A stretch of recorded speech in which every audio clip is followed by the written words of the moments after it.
so we'll get most of it. Anyone else want to try a new insult? By the way, are you going to be able to give us the slides in the end as well? Yeah. If you want the slides, I would say put your email in the chat. That would be the best way to get them, I think. Oh, Can I ask a question?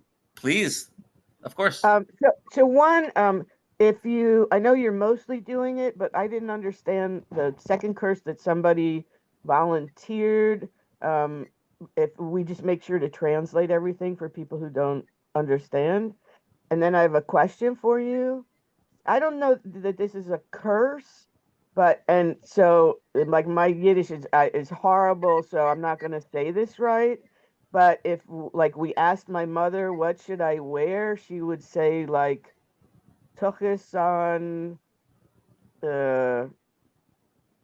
I can't even remember it. Like wear your ass on your head. You should wear your ass on your head.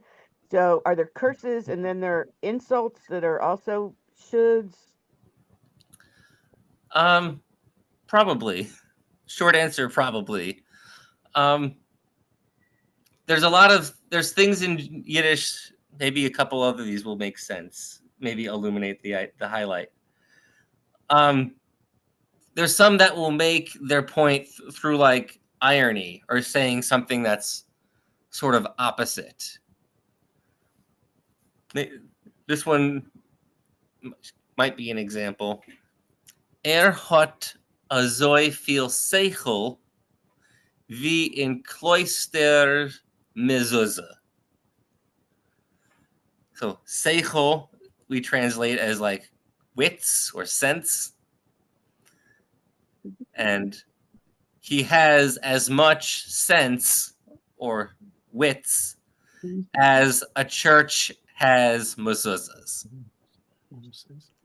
So this is like a roundabout way of saying that someone, has no sense. So sometimes in Jewish we'll insult someone by saying like something kind of like ironic or opposite. I guess it's more of like a time release burn of an insult. I remember an insult from Isaac Bashevis Singer story. It was translated into English, so I have no idea how it's said in Yiddish, but it was somebody cursing or insulting someone by saying, "May you grow warts between your toes." Has anybody ever heard that? No, that's I remember that because it was funny, but it was definitely from an Isaac Bashevis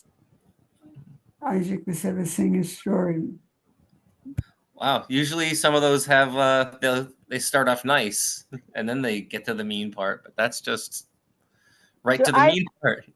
I had brought this up because it had that same should construction. It's where you're asking a question and the answer is you should do and then something terrible. I guess perhaps like when you want someone to do something in Yiddish, you're using villain to want and zolin to should together to make that sort of direct request. Does that help? Yeah, like that's how my grandparents talked, right? I want you should, right. Yeah, like in Jewish English or people that spoke English third language maybe will still sort of translate that, which is the namesake of this program, like I want you should, but that's just like you want me to.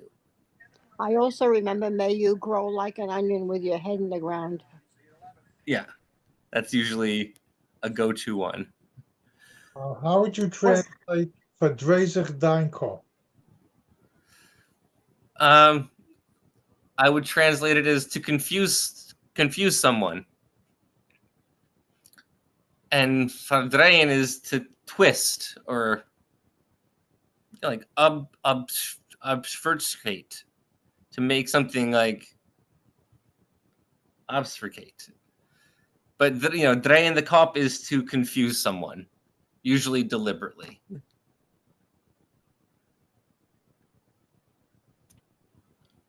Oh, wait, this one's kind of fun.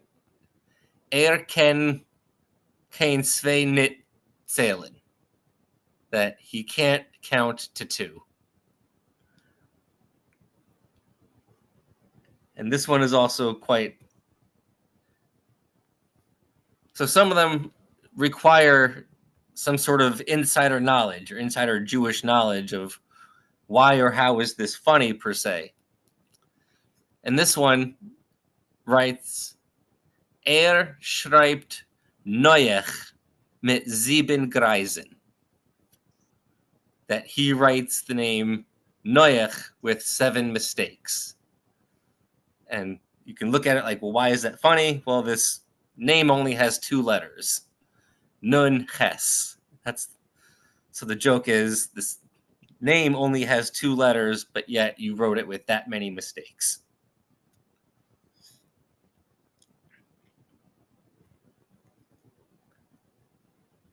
And then some of them just sort of like poke fun at a certain type of person.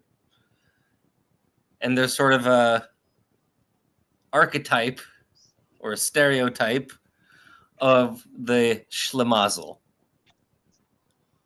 Does anyone have a simple definition of a schlemazel? I have a definition of a schlemazel and a schlemiel that go together. All right. Can you? The schlemiel is the one who carries the soup to the table and trips and spills it on someone's lap. And the schlemazel is the person upon whose lap it fell. Okay. Very precise. So a lot of people use this soup spilling analogy as the schlemazel is the person. Someone translated it hyper literally, like he who has no luck, because they are now wearing a lap full of soup. And if you like to look at things in a kind of fun way, Mem Zayin Lamed Mazel, if you look this up, has all to do with fortune as far as the planets, the planetary alignments, and the planets themselves. So it's not so much luck, but fortune. And it's even, fine difference, but it's like someone has no luck. And here, a schlemazel fällt auf den Rücken und zerklappt sich die Nase. That this person falls on their back, but hurts or bangs their nose. That is the stuff of the. You also have the shmo. So a schlemiel spills hot soup on a schlemazel, and the shmo cleans it up. The schmo cleans it up. The schnurrer says, "Are you going to eat that still?" As they're taking, the bits of still meat that's, let's see, who else is in the room? The Schmendrick is the one laughing at them. And the nudnik says, what kind of soup was it? What? I thought I also heard a variation where the nudnik says, "Why is everyone laughing?" Oh. Like they just don't get it. Like, why is this one? But what kind of soup? That's awful. You like that? I wonder what kind. And let's say the schlemazel wears the suit the next day. What does that make him? A schlemiel. Makes him in my family dialect. It makes him a zhlub. Oh, schlub. That he's gonna walk around with the soup all over, but he's very well could also be a schlemiel, a zhlub. A schlub is good. Yeah, walking around with. So somewhere someone illustrated it, the whole soup spilling thing with the arrows pointing to who's who, but I can't find it anymore. was like an illustrated diagram of what's happening. So sometimes these Jewish curses, like I said, they start off rather positive, or with a wish for you, perhaps. And I think this one's a good indication, a good example of that. Haben soll a groß Geschäft. That he should have a big business. So it sounds good. So you know maybe it's suspect. Was me vet verlangen, soll nicht haben. And what one will request or ask for, soll nicht haben, he won't have. So now, of course, the opposite has to come true for extra. Und was vet haben, soll man nicht verlangen. And what he does have won't be asked for. So he should have a large business. What will ask for, he shouldn't have. And what he has, what and shouldn't ask for. And sometimes some of these are just kind of like either they're meant to be funny because they're so absurd. And I think this is a good one, an example of soll arop schlingen a schirm. So this already has you swallowing an umbrella. Und es soll sich in ihm öffnen in Bauch. And it should open in your stomach. So I don't think this is something that you truly say out of anger as much as a much shorter phrase like gay in the air, sein Geharget, all these sort of shorter ones. So something I kind of wanted to talk about, unless anyone had any other cursing or things to share. It doesn't have to be a curse. It could be something nice. God help us. Why are there so many curses in Yiddish? Why not? Well, I don't have a good answer of why so many, or I guess more than any other language. This I don't know. What we do have sort of is the sort of tradition of like verbally sparring with each other. Like, oh yeah, well you should, and we're going back and forth, and it sort of turns into just like a language, contest of who can sound the weirdest or most absurd. I'm sorry. No, go on. Now, I just have a question about the word nudnik. I thought a nudnik is somebody who bothers you, who's a pest, and you use it in a different sense. Can it have two meanings? Sure. I think nudnik is sometimes just like an annoying person, an idiot. Right. That's what I always thought. I think it's an annoying idiot. Because we have lots of words for idiot, just depends on what kind, I guess. Because we have the word anar. This sort of is like just a foolish person in general. But that's where we get words like narishkeit or narish for like foolishness or foolish. And then you get a let's, which is a really nice 2-letter word, lami tzadik. And a let's, I like to say if a nar is a dumbass, then a let's is a smartass. And a let's is someone that has like an answer for everything or for everyone, no matter what. They say have an answer. Even a bad answer, even a wrong answer, an unasked for is a let's.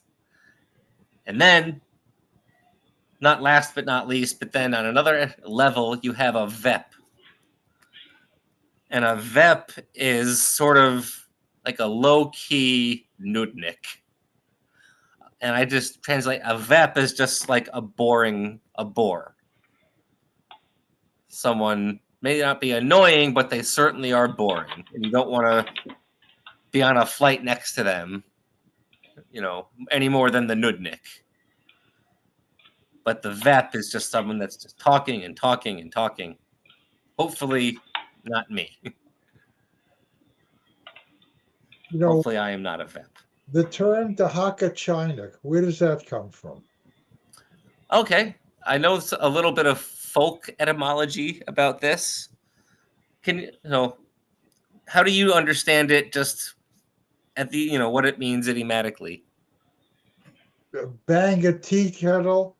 It could be that maybe when a tea kettle is boiling, the top of the kettle, the lid, it makes a lot of empty sounds. So the person who talks that way is just making a lot of noise. So that's in the same folk etymology have I heard of, Hakmir nit kein Chinik, I understand it of like, you're bothering me. Go away, you're bothering me, is sort of how I understand the idiom. And it's sort of like, think of the tea kettle, and when it is ready, it's boiling, it starts to whistle. And the more it whistles, the higher pitch it gets, the more annoying it gets, until, like what you said from the etymology, until it's just rattling. The tea kettle is empty now, and the lid is just shaking or banging or rattling, making a really annoying sound. So that's part of the folk etymology have I heard of where that comes from, of a tea kettle that goes from that whistling to the high pitched to the clanging sound of the lid. Because you're right, there's like nothing in it, what someone's saying. Noch Frages, Kashes, Make a statement. complaints? Am I on? I can hear you. You're on. Yeah, I was taking my granddaughter and her friend who was not Jewish to a park and walking in the woods and stuff. And I said to the two of them, no hawking, no kvetching, and no hawking. And the other little girl looked, she said, what did she say? But my granddaughter knew, but I think that's sort of a good advice to little children, no kvetching, no hawking. Quetsch nicht, hack nicht. Well, I didn't say, just said no kvetching and no. No quetching, no hawking. Yeah, and they were pretty well behaved then during the trip, during the outing. So Judeo-English. No kvetching, no hawking. Say gay event. Gay weg. Alle zehn sollen dir rausfallen, nur einer soll dir bleiben auf son Weitnik. That's another classic, that all your teeth should fall out, but one should remain, and that one you should have a toothache. So they definitely want you to suffer in a Jewish curse. So something I wanted to kind of is a little less to do with Jewish curses, but the Yiddish language nonetheless. So I wanted to just talk for a minute about, not about Shabbos or Shabbat, but it's a bit of a segue into something I wanted to talk about. So doing stuff on Shabbos, not doing stuff. So in Jewish, we have a phrase that something is shoin auf der nose. And you can translate this, if you speak Yiddish, shoin auf der nose, already on your nose. But that doesn't mean something literal. This is like in English, something is right around the corner, or something is happening really soon. So if something is showing off their nose, then it's about to happen. But another fun phrase that we have with Shabbos and Shabbat is Machen Shabbos für sich. Has anyone heard a phrase like this before? Machen Shabbos für sich? No. Someone, you make your own Shabbos. And that could mean that you make your own Shabbos. Everyone makes Shabbos their own way. But this is someone in English you'd say, oh, you do your own thing. You know, you don't listen to the authorities, you kind of do what you want. But because everyone makes Shabbos their own way, this and that, we have this idiom, someone can machen Shabbos für sich. They make their own Shabbos. So something that we do on Friday night when we lighting Shabbos candles, there's a verb, Lichtbenchen. And it's kind of broken up, Licht, the word light, and Benchen, a word that talked earlier about, to bless. But only in Yiddish does this word mean to light Shabbos candles on Friday night. So it's sort of a fun reminder or idea that not every part of the Germanic aspect of our language like shows up, you know, equally in Yiddish. Because these two words by themselves don't really mean much, but together we have the whole idea of having your family together, lighting candles on Friday night. And what those candles are called, Shabbat candles are benchlicht. They're licht, we know means light, but in Yiddish can also mean candle. So in English, we tend to do things at the last minute. But in Yiddish, we have our own way of approaching this, to do something a minut vor Lichtbenchen. To do something a minute before lighting Shabbat candles. And that's the Jewish equivalent of the last minute. Phones off, TV off, that sort of thing. But it's sort of nice how this word Lichtbenchen is just, I don't like to use the word pure. That's a little strange. But it's a Yiddish word that only has that meaning and warmth to us as Jewish people. So I used to think that the idea of lighting Shabbos candles being so central to our religion and our tradition and so old, you would think it would be a Hebrew word to express this, but we adopted this word to absorb that meaning. So I've compiled by no means an exhaustive list, but some words that are not Lashon Kodesh. And if you're a Yiddish enthusiast, you know that Lashon Kodesh is what we call the Hebrew and Aramaic component of our holy language, and not only limited to the religious sphere of life, but to the entire strata of existence. But these are a lot of words that you would think would be religious words, you know, from our tradition, would be Hebrew, but they are not. And the first word is benchen. And does anyone have a definition or idea of what the word benchen by itself is? A word anyone's heard before? Isn't it to pray Pray? or bless? Maybe You're on- bless. I think bless. Bless. Yeah. Bless. Yeah. And in Jewish English, you have benching, like after a meal, where you have a bencher, where you bench.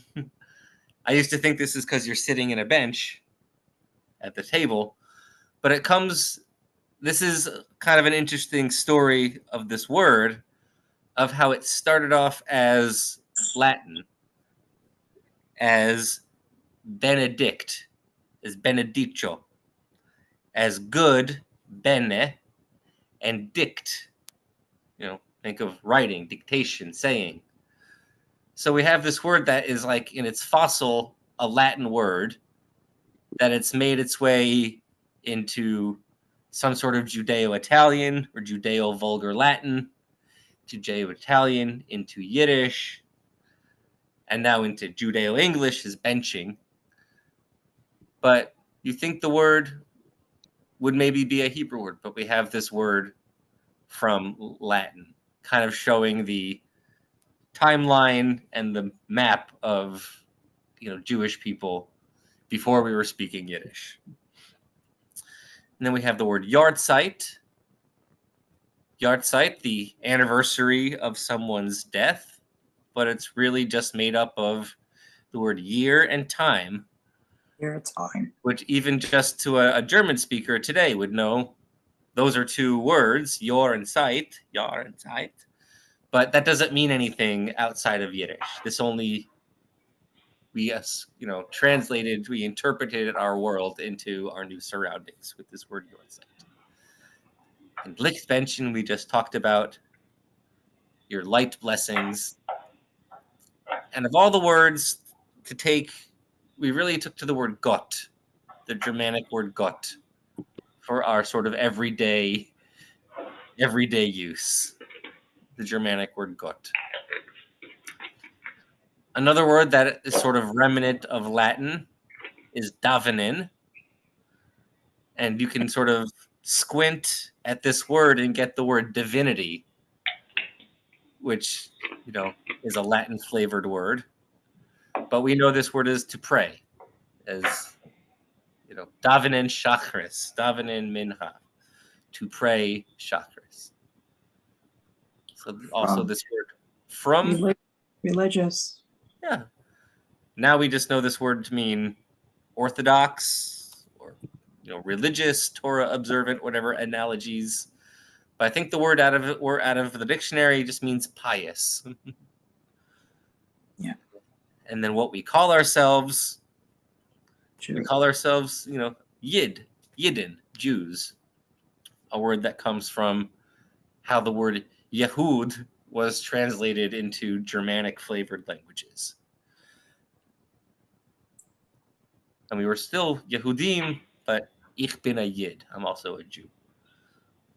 I always think it's quite interesting that in Jewish language, we took to the word zun for the sun, and we kept the word levona for the moon.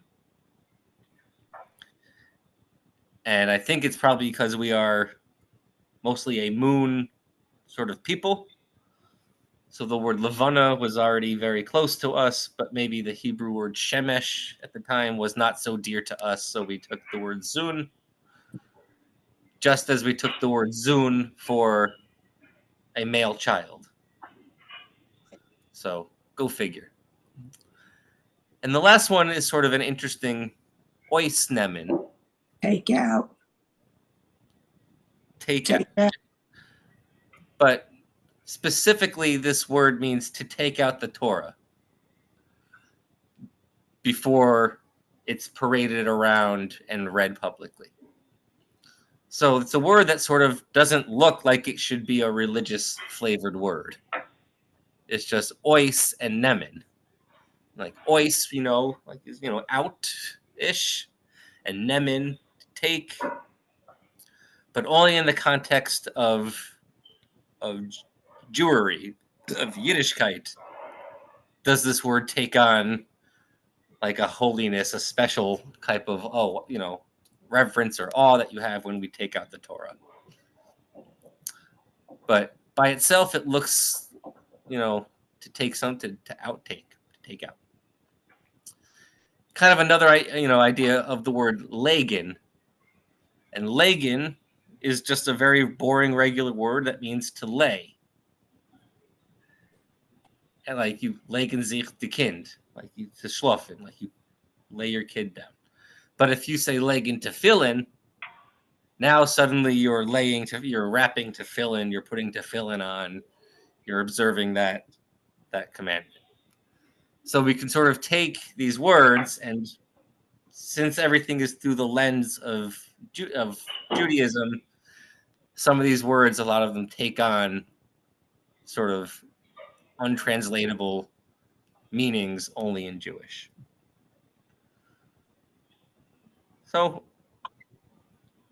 like always, kind of a bit for a pause. Does anyone have any little bits of Yiddish or words, phrases, bits of wisdom to Yes, share? I was going to ask a question.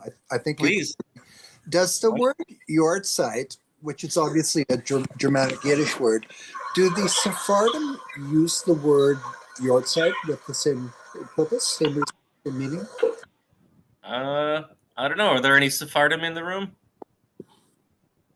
There's nothing Sephardic about me. I'm not sure. Oh, no, okay, just wondering. Thank you. Could I ask a question? Please. Yeah, years ago there was a comedian, Malzy Lawrence, and he did a Yiddish, the illnesses people have in their body, that for every part of the body, Yeah, it's a different name for the illness. Like a cranking head in the cup and something else in the belly, but for every part of the body is a different word. yeah. You can attack any part of the body. A this in the that. What's that? A this in the that. It can go from head to toe. No body part is immune. But they have a different word for each part of the body. That the word that means something is wrong in your head is very different from what's wrong in your stomach or arm. You never heard his that? It was years and years ago. Only really vaguely do I remember it. Not enough to. Okay, because it's really very funny. And it's always like, lightning in your sides and thunder in your heart and a storm in your lungs. It's just a different Yiddish word for every part of the body that hurts. Yeah. Is the word malaria, is that specific for cholera or any illness? I think by now it's sort of a catch-all for like just catch-all for disease. Yeah, right. Was meint Gederim? One more time. Gederim. Was meint? Gederim. Ich weiß nicht. Seit Michael. Was ist dem Kontext? What's the context? A crank in Gederim. Maybe. So. Gederim, he says intestines. Somebody just chatted. Oh, okay. Oh. Okay. When the Zoom user teaches this teacher, then the Hashem is in the room. Adank. Gederim. I've never heard that word. Gederim. There's a phrase, there's a saying, the oilam is a goylam.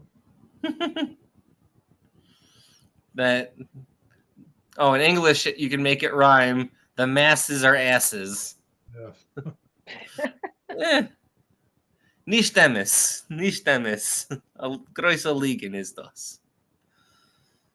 I have a question. Please. How do you, I'm interested in how you say the relationship between the wife's mother and the husband's mother. Like, is it Machatonim? Not that one. It's a specific word, like Machanista. Oh, yeah. Machatenista. Machatenista, yeah. Yes. Which is a specific Machatenista. Okay, and what about the fathers? Mechuten. Mechuten. Mechuten, yeah. Mechuten? Yeah. Could someone put put that in the chat? That second. Sure. I'll put it in Jewish letters and American letters. Okay, because it's interesting. There's a specific word for your relationship with Yeah, the child. machotonim is the relationship between the families. Usually, that's But specifically between the two mother-in-laws. The mother. oh, that a word that specific. I don't know if there's a word that's davka specifically for the mother-in-law relationship. I do know that nowadays people tend to use the word mechotonim as a catch-all for in-laws. Well, someone just said machutanister means between the mothers-in-law. Oh. Yeah, I've actually always been confused between machatunim and machatensta. Now, were you implying that one is for the male and one is for the female? I've often been corrected on that. And someone said it depends what part of Europe you came from. Yeah. So this one, machutonim, machuten, as daughter-in-law's father. Right. And machuteniste gets translated as daughter-in-law's mother. Oh, machuten. Yeah. And but machatunim is the plural of the both of the in-laws. So machatunim is like the male father-in-law, right? Is it go by whether they're male or female, or if they're related to the male or the female? My understanding is oh, wait a minute. I'm not even on. Yeah, you're good. Oh, I'm good? Okay. Yeah. My understanding is machatenis are what the two mother-in-laws are to each other. Right. And mechuten is the father-in-laws. And I forgot, mishpach, I don't know. No, machatunim is the in-laws to the in-laws. The machatunim is both couples. I'm sorry. Couples, machatunim. Both pairs are machatunim. But mechuten is the two father-in-laws. Okay, good. Okay. Machutenista. What's the I don't know what the how to break down that word. They're the two mother-in-laws, what they are to each other. I mean, if I introduce my daughter-in-law's mother, I say she's my machatenista. Right. I'm wondering what the linguistic origin of it. Oh, I have no idea. It's a great the linguistic origin is my grandmother. Well, I think some of those words are Hebrew words, and the rest are really old Germanic flavored words like schnur and schwieger. Schwieger is the mother-in-law, Schwieger, right? Yeah. And Schwester. And, schnur is the daughter-in-law, schwoger, brother-in-law. Just because like those family names are just sister is Schwester. Yes. Schwester. Yes. All right. I have a question. Oh. Something that's just sort of interesting is I like to say sometimes that Yiddish can be sometimes a little more specific than English. Right. And not more expressive, but just more accurate. Much more expressive. So I like to just say it's fun when you can discover words that we don't have in English. We have concepts, but a word that we don't have in English is aroisherren. And again, we don't have this word in English, so we can just describe what it does. So it's like to hear distinctively, to hear one thing out from other sounds. Oh. So we have that idea. I just described it, but Yiddish has one word that describes it. Wow, that's amazing. So in a chor, in a choir, her ich arois, nor dein kol.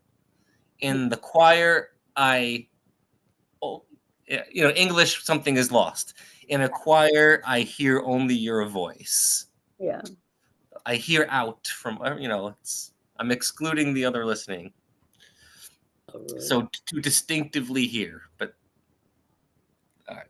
I think that because there's a word for your daughter's mother-in-law, and there is no one word like that in English, is because that's an important person in your life. Right.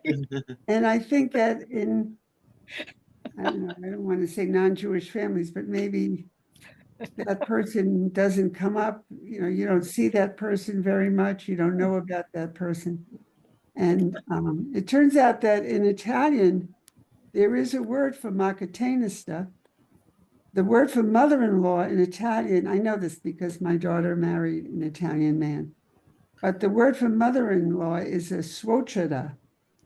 So if I want to talk about my daughter's mother, so she and I are consuocera, like we're co-mother-in-laws. So I think that's that's neat. One of my friends is from Vietnam, and she said that there's different words for the words on your mother's side and different words on your father's side. So that when you're talking, there's like no confusion because you're using like a specific word, so everyone knows. Japanese, even more so who you're talking about. Another word that we have the concept, of course, but we don't have one word for it in English, is mitessen. And, essen by itself is just eat. And for those that love Yiddish, mit, we know is with. So mitessen means to share a meal together. So it's different than just saying ich ess mit mein Chaver. I'm eating with my friend. So ich ess mit ihm. I am sharing a meal with him. It's like deliberately we came together to share a meal. It's not just a coincidence. So we of course have this idea, but we don't have a word to describe it. At least not one word that I can think of. So something that I always love about Yiddish. The repetition is interesting, and also somebody else has their hand up. Sorry. Oh, please, just ask, please. Hello? Hi. Yeah, I don't know if you can see our hands or not. Mine's been up for a while. No, And I'm sorry. You can just interrupt me next time. Okay. I'm sorry. So, well, actually, I wanted to ask a more sort of like global contextual question, and the conversation that we're having right now ties in with that very well. So so you just shared that there are words that we have in Yiddish that we don't have in English because of the cultural, because of the culture. So I was wondering when we were talking about insults and curses, and Jewish people tend to be, depending on how you look at it, funny, or if you're not Jewish, what could be funny to Jewish people comes off as rude or unnecessarily sarcastic to people who aren't Jewish. But so I was wondering if there was something about the Jewish experience that made us talk in this particular way with all this like subtext and sort of double speak and if some of that was because at least my grandparents' background, I think a lot of us was not too pleasant, and I'm wondering if it's because life was really difficult for them, and they were outsiders, and they needed a way.